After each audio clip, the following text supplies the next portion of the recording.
Hello बच्चों, आप लोग का स्वागत है जनित एकेडमी क्लास में। होप आप सब लोग अच्छे होंगे। तो चलिए शुरू करते हैं आज का बेहतरीन चैप्टर अर्बनाइजेशन के बारे में। तो चलिए शुरू करते हैं आज का क्लास। बच्चों, आप लोग कमेंट सेक्शन में कमेंट करके बताइए कि difference between the urban area और रूरल एरिया में क्या होता है। ठीक है, बट इधर हम लोग समझेंगे रूरल और अर्बन का डिफरेंस। इधर रूरल और इधर अर्बन। ठीक है, तो रूरल में कौन से आएंगे? सिटीज़। और रूरल में विलेज आते हैं, विलेज। और अर्बन में सिटी या टाउन। ठीक है, और रूरल में क्या होता है? Less population. ओके, और इसमें क्या होता है? More population. More population, less pollution. Rural area में क्या होता है? पोल्यूशन कम होता है ना, तो less pollution. Okay, less pollution. और इधर मोर पोल्यूशन, मोर पोल्यूशन। ओके, और रूरल एरिया में क्या हो सकता है? यहाँ मोर मोर मोर मोर ग्रीनरी है ना, यहाँ हरियाली ज़्यादा होती है। अर्बन एरिया में लेस लेस ग्रीनरी। ओके, और क्या हो सकते हैं?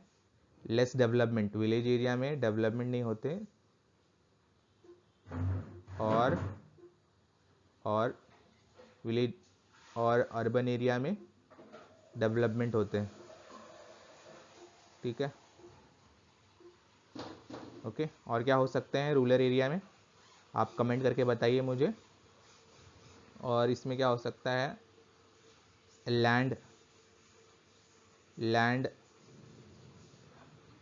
Land area is more, land is more, है ना। और इधर land area is less, less land. Okay, और क्या हो सकता है? आप कमेंट करके मुझे कमेंट बॉक्स में बताइए, तो हम लोग और डिस्कस कर सकते हैं रूरल और अर्बन के बारे में। ठीक है, रूरल एरिया किसे कहते हैं? हम लोग विलेज को कहते हैं। अर्बन एरिया किसे कहते हैं? हम लोग सिटीज़ या टाउन को। रूरल में लेस पॉपुलेशन होते हैं, अर्बन में मोर पॉपुलेशन होते हैं। ठीक है, लेस पोल्यूशन होते हैं, इधर मोर पोल्यूशन होते हैं। मोर ग्रीनरी, रूरल एरियाज में जंगल होते हैं, नदियाँ होती हैं। बट अर्बन एरियाज में क्या होती है? नदियाँ और बहुत कम होती है ना। लेस डेवलपमेंट होता है रूरल एरिया में, और मोर डेवलपमेंट होता है अर्बन एरिया में। रूरल एरिया में एग्रीकल्चर ज़्यादा होता है, अर्बन एरिया में सर्विस सेक्टर्स ज़्यादा होते हैं। ठीक है, तो ये मेन और इम्पॉर्टेंट था डिफरेंस बिटवीन रूरल और अर्बन एरिया के बारे में। अगर आपको और पता है तो आप कमेंट सेक्शन में आप मेंशन कर दीजिए, तो वहाँ उसको हम लोग और डिस्कस करेंगे। ठीक है, ओके, तो ये इंपॉर्टेंट पॉइंट था जो कि समझना जरूरी था रूरल और अर्बन एरिया के बारे में। ठीक है, so according to the Census of 1961, India to define the urban on the basis of following criteria.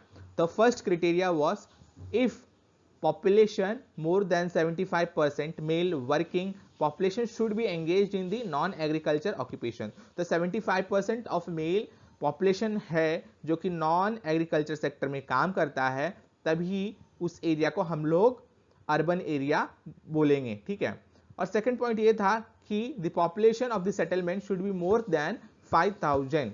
अगर वहां का सेटलमेंट, उस लोकेशन का सेटलमेंट या उस एरिया का सेटलमेंट 5000 से ज़्यादा होता है, तब उसे हम लोग अर्बन बोलेंगे।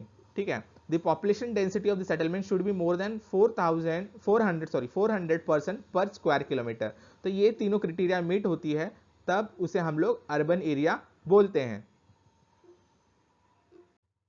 सो अब हम बात करेंगे इंडस्ट्रियलाइजेशन के बारे में। ठीक है, तो इंडस्ट्रियलाइजेशन कैसे बढ़ा? जब हमारी इंडिपेंडेंस हो गई, उसके बाद गवर्नमेंट बहुत सारे इंडस्ट्रियलाइजेशन चालू कर दिया पूरे इंडिया में। तो हर जगह फैक्ट्री सेटअप्स होने लगे। इसके कारण क्या होने लगा, अर्बनाइजेशन बढ़ने लगे, है ना। फॉर एग्जांपल हमारी मुंबई सिटीज अर्बन में आती है, कोलकाता, चेन्नई, दिल्ली, ये सब क्या है, अर्बन एरियाज़ हैं। यहाँ बहुत सारे डेवलपमेंट हो चुके हैं, है ना। और बहुत सारा फिलहाल आप देखेंगे रिसेंट 10 या पास्ट डिकेड्स में बहुत सारा क्या हो गया है, बहुत सारा जो विलेज एरिया था वो अब टाउन में कन्वर्ट हो गया है, ठीक है। The development and the concentration of industries in a region is a factor contributing to the urbanisation. तो वहाँ का जो विलेज है वहाँ अगर डेवलपमेंट ज़्यादा होता है तो उसे हम लोग अर्बनाइजेशन की ओर जाता है। Industries, increase in industries lead to the increase in the hopes of the people. अगर इंडस्ट्रीज इंक्रीज होंगे तो उनके अंदर क्या होगा, एक हौसला जागेगा, क्या, उस एरिया का डेवलपमेंट को लेकर के, अपने लाइफ को डेवलप, एक अपने उनके जिंदगी में क्या होने वाला है, डेवलपमेंट आने वाला है। This increase the speed of urbanisation. Indian 19th century क्या हुआ, मुंबई ग्रू रैपिडली। तो 19th सेंचुरी में मुंबई क्या हुआ, मुंबई रैपिडली ग्रोथ हुआ। टेक्सटाइल मिल्स इधर खुले मुंबई में। Many villages which were originally fishing area Koliwadas become the part of Mumbai metropolitan area because of industrialization और urbanization के बारे में। अगर हम बात करेंगे इंडिपेंडेंस के पहले की, 19th सेंचुरी की, तो क्या था, पहले हम लोग के पास क्या था कि फॉरेनर्स, ब्रिटिशर्स रूल कर रहे थे उस टाइम। तो ब्रिटिशर्स आए मुंबई में, उन लोग ने लोकेशन देखा कि इधर अच्छा है, तो उन लोग ने अपना फैक्ट्री सेटअप करने लगे। फॉर एग्जाम्पल आप बात करेंगे 20-30 साल पहले की, तो थाने एरिया, कल्याण एरिया में क्या था, तो पहले फैक्ट्रीज इधर लगे हुए थे, ओके। तो फैक्ट्रीज लगे होने के कारण क्या था, ये रूरल एरिया में आता था। बट जैसे जैसे फैक्ट्रीज आने लगे, इधर क्या होने लगा, डेवलपमेंट होने लगा इस सिटीज का। थाने सिटी अब कितना डेवलप्ड सिटीज हो गया, कल्याण देखेंगे आप तो कितना डेवलप्ड हो गया है ना। तो ये सब क्या हो गया, और इनके फैक्ट्रीज क्या हो गया आगे, मतलब आसनगांव इस तरफ शिफ्ट हो गए, तो वहां भी अभी क्या होगा, डेवलपमेंट होगा। तो फिर से वो शिफ्ट होने वाले हैं इंडस्ट्रीज आगे, और ऐसे ऐसे डेवलपमेंट हो गए। तो ये सब क्या होने वाला है, ये इंडस्ट्रियलाइजेशन कारण ही हमारे पूरे जो मुंबई मेट्रोपॉलिटन सिटीज डेवलप्ड हुई है, तो ये इसके कारण ही हुए। यहाँ की रोजगार, एम्प्लॉयमेंट, सर्विसेज, ये सब बढ़े हैं, ठीक है। तो इसको हम लोग इंडस्ट्रियलाइजेशन बोलते हैं, ओके। से एक चार्ट है जिसमें बताया गया है कि किस तरह से अर्बनाइजेशन हर साल इंक्रीज हुआ है, अर्बनाइजेशन सेटलमेंट इंक्रीज हुए हैं, ठीक है। तो फर्स्ट 1961 में जब सेंसेक्स लिया गया, तो इस टाइम अर्बन पॉपुलेशन कितने थे, 17.79% थे, और अर्बन सेटलमेंट कितने थे, 2270 थे, ठीक है। उसके बाद आप देखेंगे हर साल, अभी रिसेंटली में देखेंगे हम लोग 2011 का सेंसेक्स, उसमें अभी अर्बन कितना हो गया, 37.07% पॉपुलेशन अब अर्बन सेटलमेंट में रह रहा है, ठीक है। अराउंड कितना बोलते 63% अभी जो कि रूरल एरिया में रह रहे हैं। तो अभी सेटलमेंट्स कितने हो गए, 7935, कितना बढ़ गया आप देखिए, 1961 से 2011 तक, कितने 60 साल में कितना हो गया, बहुत ज्यादा सेटलमेंट्स, अर्बन सेटलमेंट्स हो गए इंडिया में, ठीक है। अब बात करेंगे हम लोग ट्रेड के बारे में। हम लोग ने बात कर लिया अर्बनाइजेशन के बारे में, इंडस्ट्रियलाइजेशन के बारे में। अगर अर्बनाइजेशन हो रहा है, इंडस्ट्रियलाइजेशन हो रहा है, तो ट्रेड भी बढ़ेगा, है ना। तो ट्रेड में क्या होता है, सबसे पहला डोमेस्टिक ट्रेड होता है, जो कि स्टेट टू स्टेट्स होता है, उसे हम लोग डोमेस्टिक ट्रेड बोलते हैं। होलसेल ट्रेड होता है, रिटेल ट्रेड होता है, फॉरेन ट्रेड जो हम लोग इंटरनेशनली करते हैं, है ना।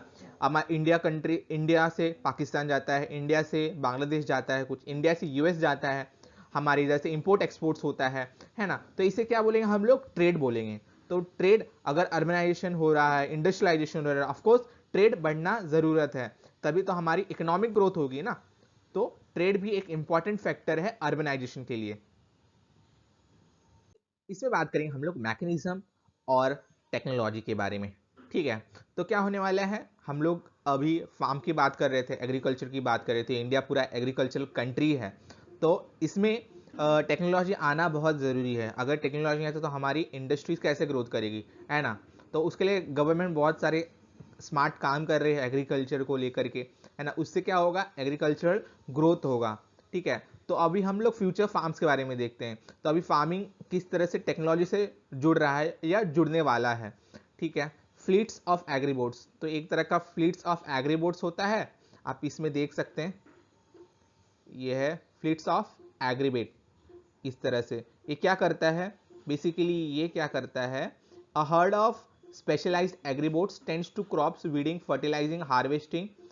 ये एक तरह का रोबोट है जो कि इसके अंदर एग्रीबोट्स, इसको एग्रीबोट कहते हैं, इसके अंदर स्पेशली वीडिंग, फर्टिलाइजर्स डालना, हार्वेस्टिंग करना इसका काम है। ठीक है, इससे क्या होता है, ये क्या करेगा, माइक्रोबिट एप्लीकेशन फर्टिलाइजर रिड्यूस करेगा कॉस्ट ऑफ 99.9%।